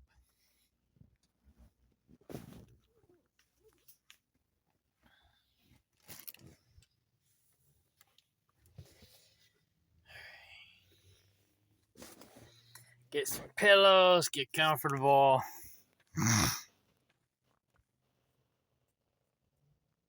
Oh yeah, so this is where he says, then I cleared land for free all winter. Well, I wouldn't say it was all winter, but he basically cleared enough trees to cover the wood that he needed to cover to make all of his sales. He only came out to get wood when he needed wood to sell wood. I didn't, ask him to clear my land. I just offered to give him wood. He needed wood. He was like, "Oh, I need more wood. I need more wood." I'm like, "Well, I got 30 acres now. Go chop wood at your heart's content. There's a whole bunch of trees that are already down. You ain't got to worry about dropping them."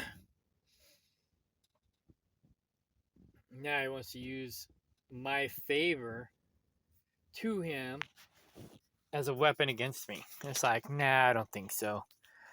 All that does is make him look like more of a loser. Because nobody in our area pays people to clear the land unless they're logging it. And even then, the loggers pay the people to log their land.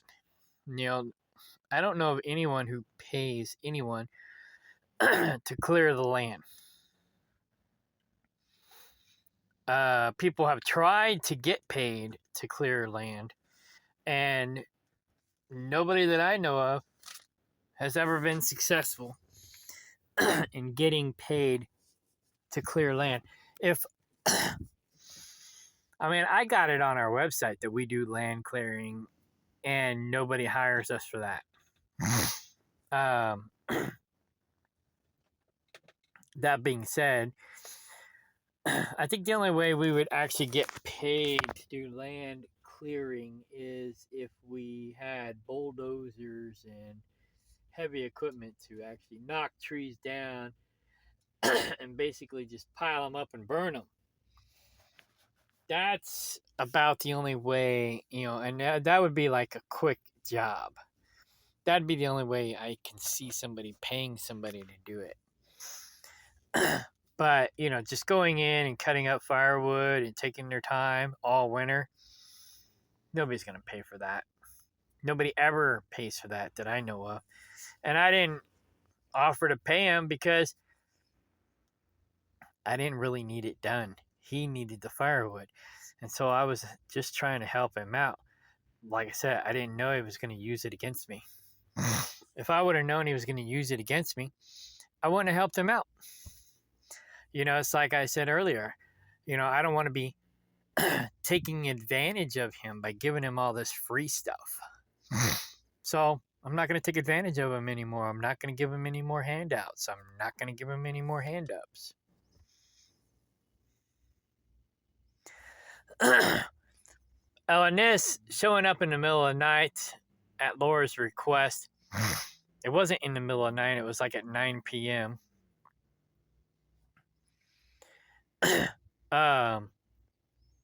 And we was living in Kaplinger, and we had this cuckoo crazy neighbor that was basically terrorizing the community.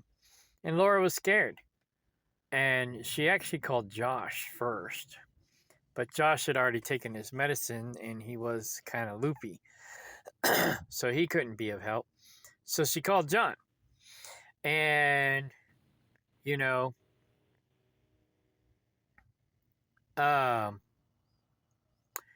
as a friend, that's what friends do as far as being there for someone in their time of need.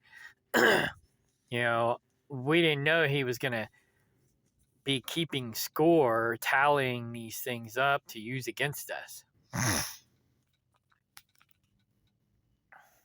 Oh, and then this. He says, even made a cage, and Laura shorted me, and I overlooked it even after I have given her a discount. Well, he shorted us on a few things also. He never paid us for the firewood that he sold for us. I can understand taking a cut for selling it for us, but he kept all of it, 100%. We didn't say anything about it because we knew he needed the money more than we did. We could have said, hey, where's our money? Where's our cut? But we didn't. We let him keep the money. You know, we was selling campfire wood in Kaplinger, and there was a few times we weren't available. And so he was available, and he sold our bundles to customers, and he kept all the money. Where's our portion of the money? He kept it.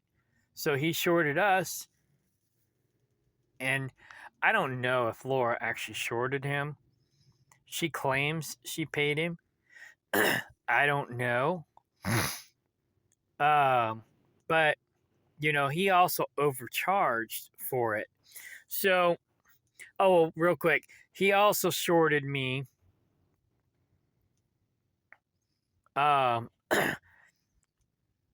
Okay, so we sold his Rams for him because he never sold them. He never got around to selling them. So Laura sold his Rams for him. She didn't charge him a fee to sell them. She just helped him out because she was just being a friend. And then the lady paid me for them via PayPal, and I had to pay a fee.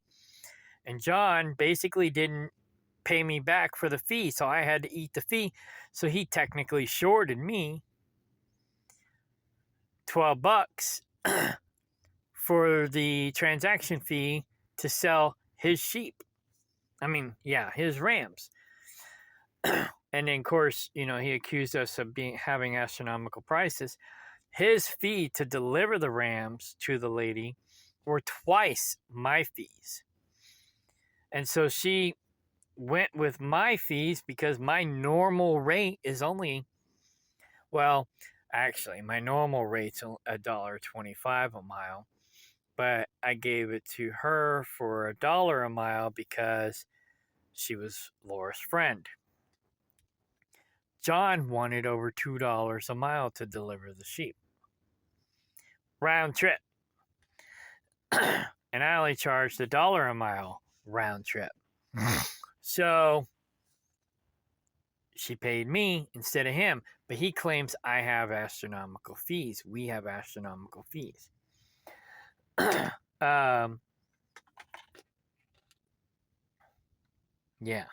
Anyways. Yeah, and his astronomical fees. So Laura found a cage that she wanted for the guineas on Facebook Marketplace. But the guy that made the cage she wanted wouldn't respond to her on Facebook. That's an ongoing problem Facebook has, is people sell stuff, but then you contact them to buy it, and they don't respond. It's like, I thought you wanted to sell this product, but apparently you don't because you're not responding to your customers. And so she wanted this cage, but the guy wouldn't respond to her. So we took pictures off of Facebook, showed it to John, and had John build it for us. Well, John's cage was not as good a quality. He charged more for it even after his discount. So it's like he marked the price up to mark it down. So he charged her more for it than what the other guy charged for a better quality product, and then accused her of shorting him when she probably didn't. And if she did, it was probably by accident. And if he would have said something about it sooner, she would have paid him. If she would have actually shorted him. And then he goes on to say, that's why I made my decision.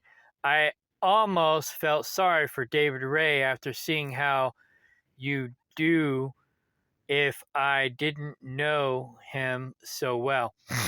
So he's basically saying that I screwed him over and I screwed David Ray over but David Ray deserved it and he didn't, is basically what he's saying. Or at least that's my interpretation of what he's saying. You can tell me what your interpretation is because, everybody's got their own interpretation. So, instead of fighting with him, I was just like, well, maybe we just have high expectations, because we do. We expect shit to be done right, not fucked up, half-assed bullshit. And then I said, I do feel you are better than Judas. Well, barely. That's why I gave you a chance. He's basically just a better version of David Ray. He's not really all that much better. He's just better. I guess we both feel we were shorted in areas. Yeah, I feel like he shorted us. He did half-ass work. He fucked up my chicken coop. Well, actually, it's Laura's chicken coop at Kaplinger. I asked him just to trim off a hair of the doors and hang the doors and then do the cement part around the coop. And if that was done decent, I would have had him done more work. But he did a half-assed job on that. He fucked up the doors. He fucked up the cement. I mean, the cement looked cool. The way he mixed it and poured it, it looked good. But it was half-assed.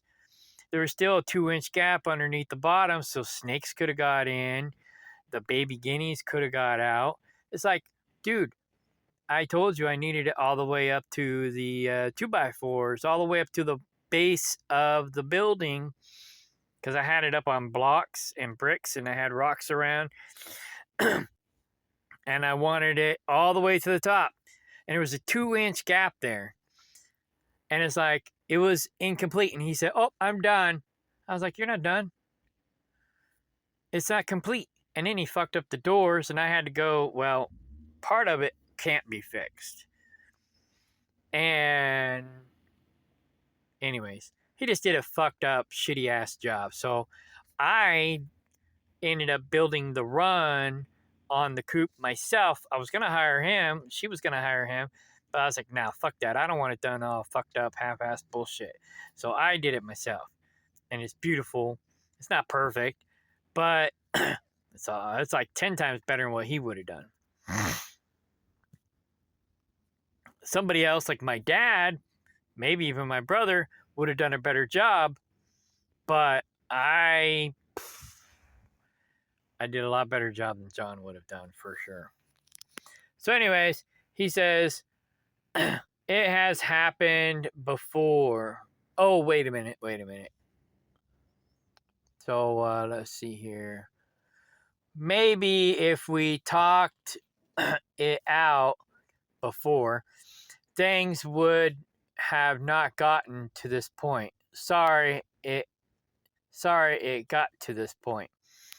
Hopefully, maybe someday we can move forward. I definitely didn't want a falling out, especially like I did with David Ray.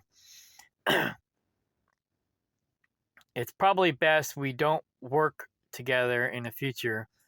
LJBF, let's just be friends. Basically, I'm friend zoning him. Which is what I should have done a long time ago. But I should have, after that ordeal at the campground with that event, with that stupid sign that pissed off the people who was hosting the event, that should have been my sign that this is not the guy that I want to be in business with. But I was a dumbass. I let it slide. And I shouldn't have. He says it has happened before. I don't know what that means. I just don't like to argue. And sometimes people think I'm not smart enough to do the math because of it. Well, I think his math is fucked up. So I don't think he's smart enough to do the math because he's doing the math in his favor, not trying to figure out if it's equal or not and fair or not. He's just only thinking about himself. Which I don't know if he's a narcissist, but he sure is acting like one. Anyways, he says, the shorts became a habit on your part. Like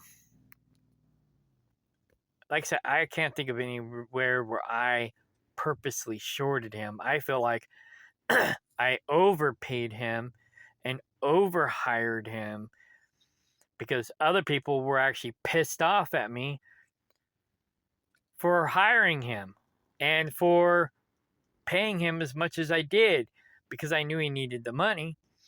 I paid him more than he was worth. And like I said, I have witnesses because I had people pissed off at me for paying him what I paid him and for hiring him when I should have hired maybe somebody else. But I didn't really have a whole lot of options. I didn't really need him, but it was like that extra hand, even though it was half-assed, that extra hand saved us a few hours. Yeah, it cost us a few bucks because I ended up shorting my other people. And maybe I shouldn't have done that. Maybe, in that case, yeah, the shorts were a habit on my part because I was actually shorting the other people because I wasn't shorting him. I was shorting myself. I was shorting Cindy. I was shorting Laura. I was shorting Garrett. I was shorting my brother. So yeah, in that respect, it did become a habit because I was being nice to this loser and trying to help him out. But, and then he wants to accuse me of fucking him over. So, whatever. He could piss off. But anyways, and I had to decide if the losses were worth it. I've learned,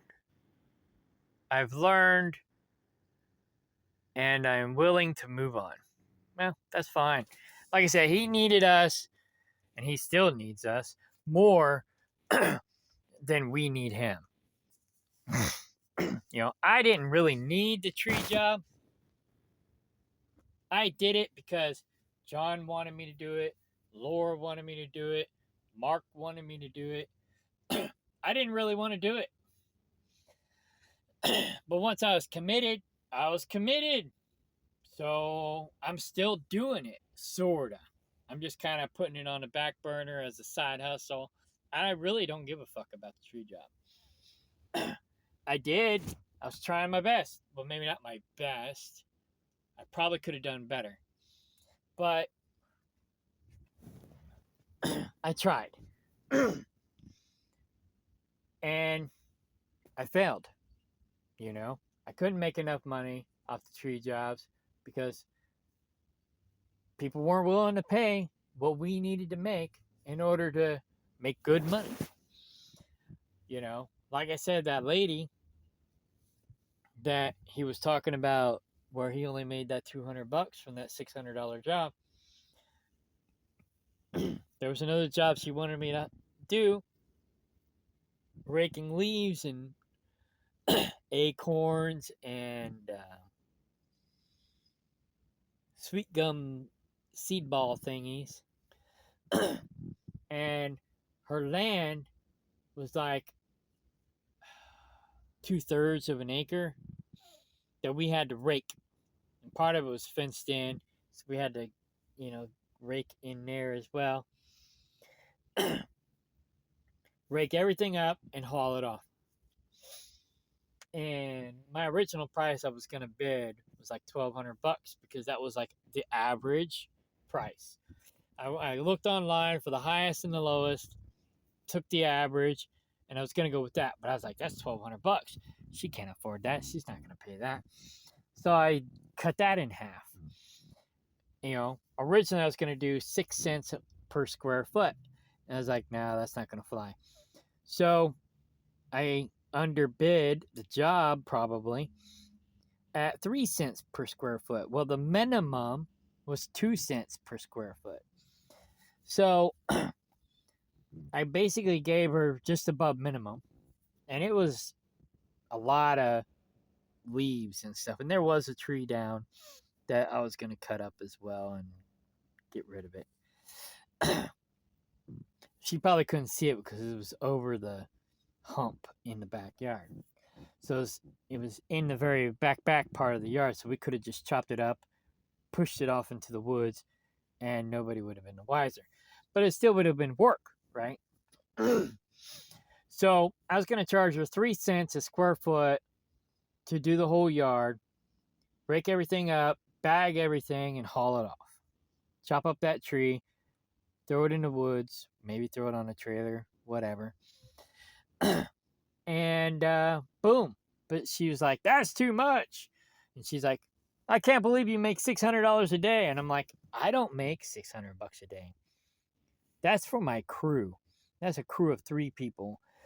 So I would make, maybe $200 a day, depending on the people that I hired. If it was my brother, John, and myself, then we would have only made like $150 for the day, because we still got to pay taxes. If it was myself, Laura, and Garrett, well, then I would have made $200. They would have made about 100, or maybe a little more. Laura would have made a little more than 100. Garrett would have made about 100. Well, let's do the math.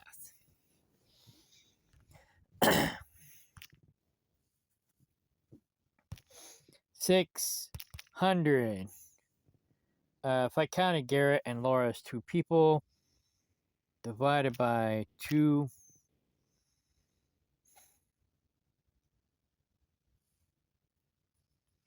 Yeah.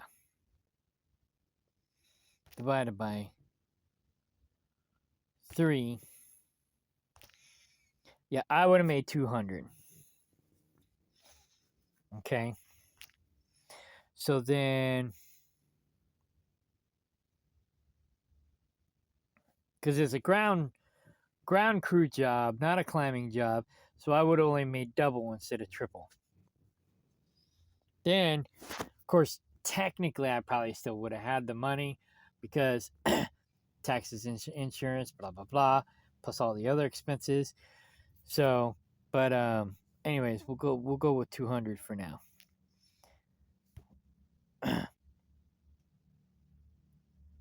So there's 400 left. Let's see, 600 divided by 2 divided by 4.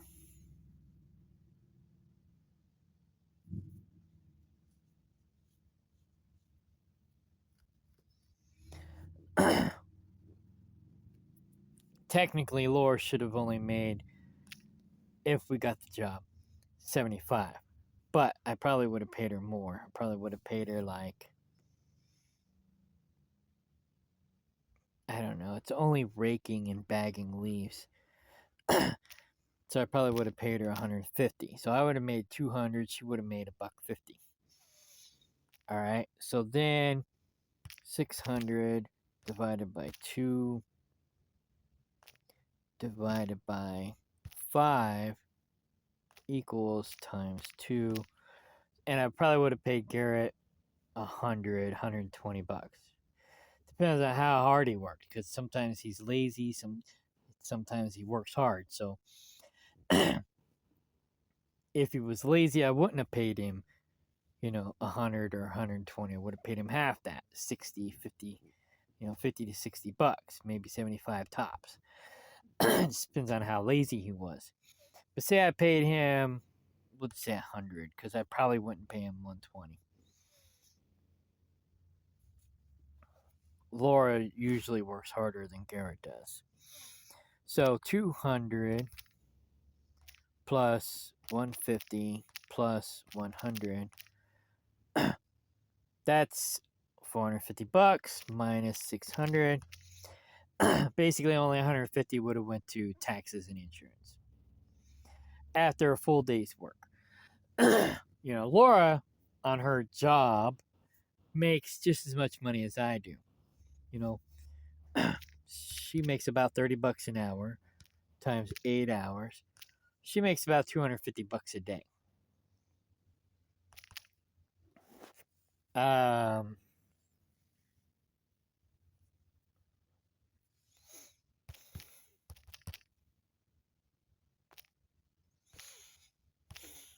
I make about $300 a day.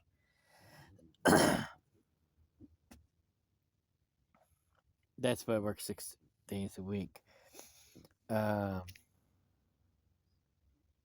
that's the most I can make. I make about what she makes, maybe $250 a day on average. Some days I make more, some days I make less. It just depends on the runs and how many miles I drive. So Laura and I make on our regular jobs about $250 a day. So,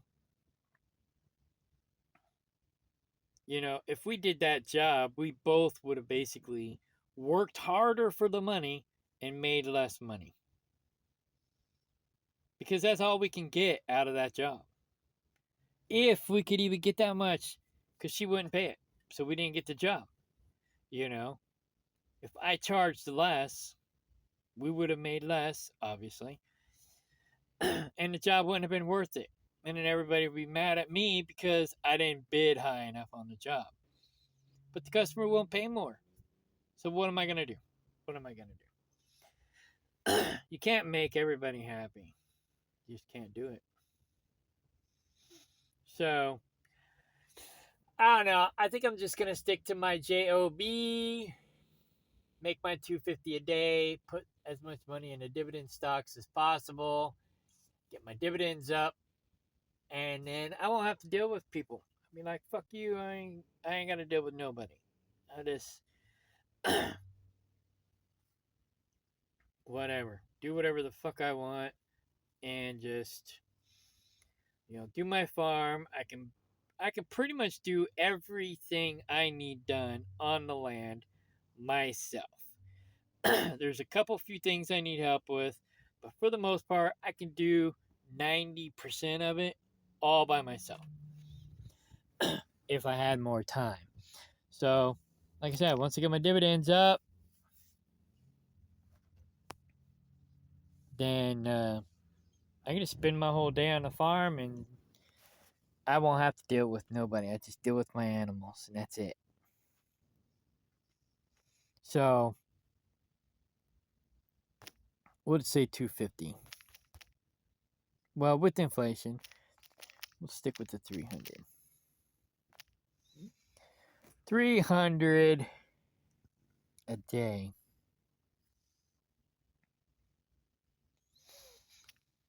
times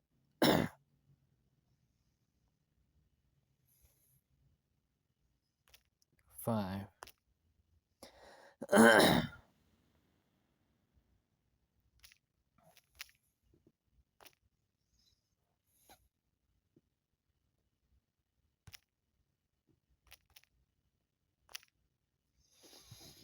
So yeah, if I can get my dividends up to that, I can basically retire. And I don't have to deal with anything anymore.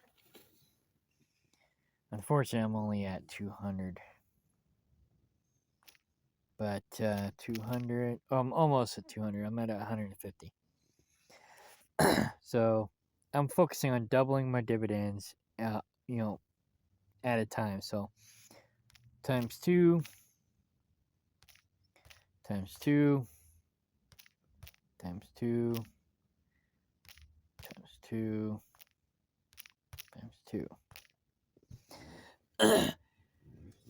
Once I get to that point, I can pretty much just quit my job and do whatever I want. So that's my goal.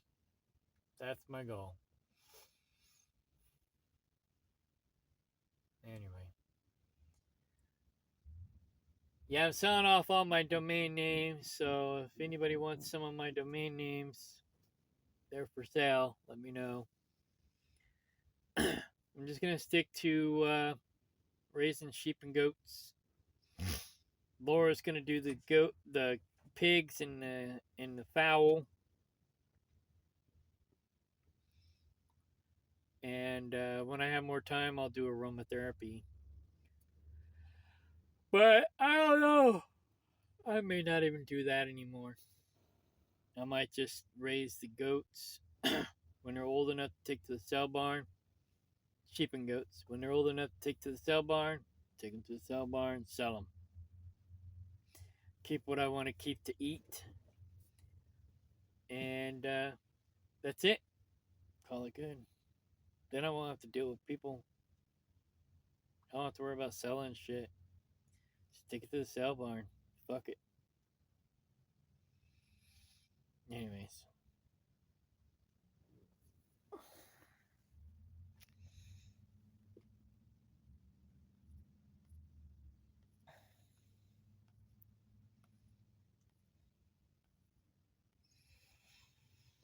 I wish him luck with that only one good person. She's basically a mercenary. She's just using him for wine, free wood, and not the kind of wood he wants to give her. Firewood. She's just using him. So once he realizes she's just using him, then he's gonna be up shit creek because he's gonna be like, "Oh fuck, I did Kano wrong." This woman basically has been planting bullshit in my head because that's where he's probably getting half of his crap bullshit is from her because she's a narcissist for sure. I don't know if he is or he ain't, but he sure is acting like one. But he's getting his information from her probably. His wannabe girlfriend. So if that's the case, once he realizes that she's just using him, he's going to be like, oh, I fucked up. But he's already burnt that bridge, so he ain't going to have Kano to bail him out. He ain't going to have Kano to help him out. He ain't going to have me to get free firewood from anymore. And he would have made more money probably on his firewood if he didn't give it to his wannabe girlfriend, who's basically just mooching off of him. But he says that we give him nothing in return.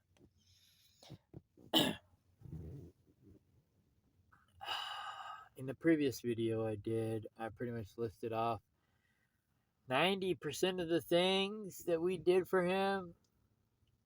I forgot about a couple of them that Laura brought to my attention. But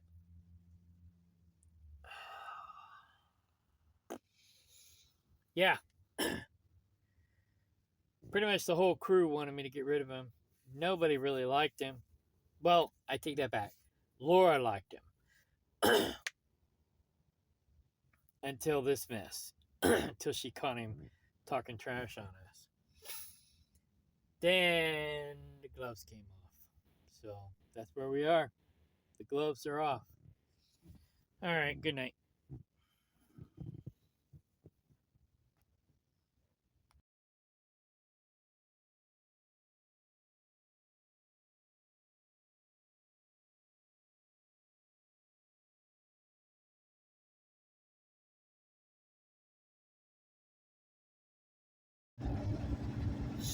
In closing, I guess maybe I did treat him like David Ray because I thought he was pretty much like David Ray, just a better version of David Ray.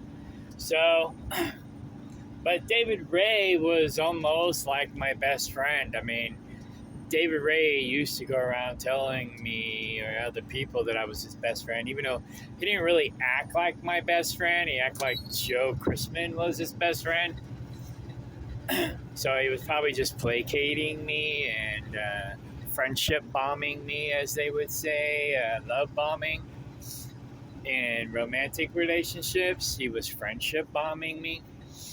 But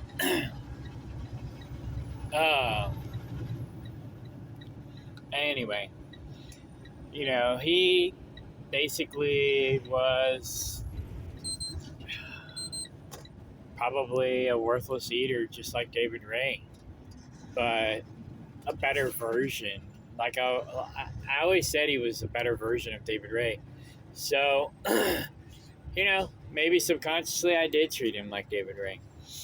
But I treated David pretty good up until the end when when I realized he was stabbing me in the back and sabotaging me and doing me dirty.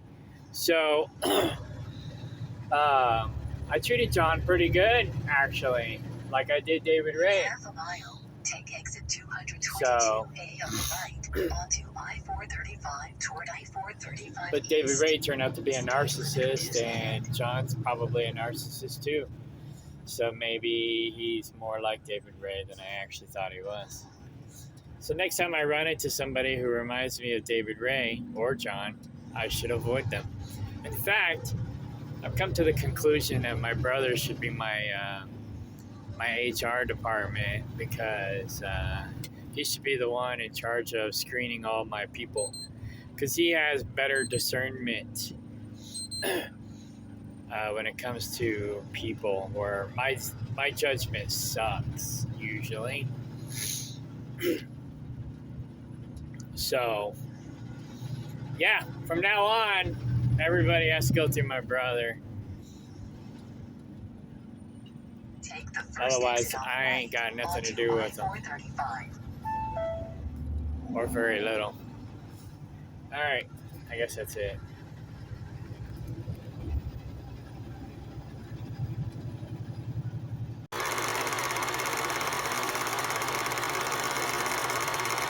The next day. Well, last but not least, it looks like he blocked me on Facebook because he got busted and I called him out.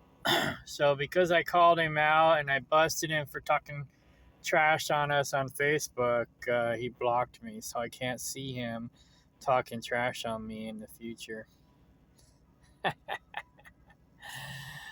But I've seen what I need to see, so narcissism is what narcissism does. I was going to say something else, but it's probably pointless at this point. It's probably already a 3-hour long video. Nobody's going to watch it anyways. Nobody gives a crap. But at least I got to clear the air and I got to get it off my chest. So there you go. I'm moving on, moving forward.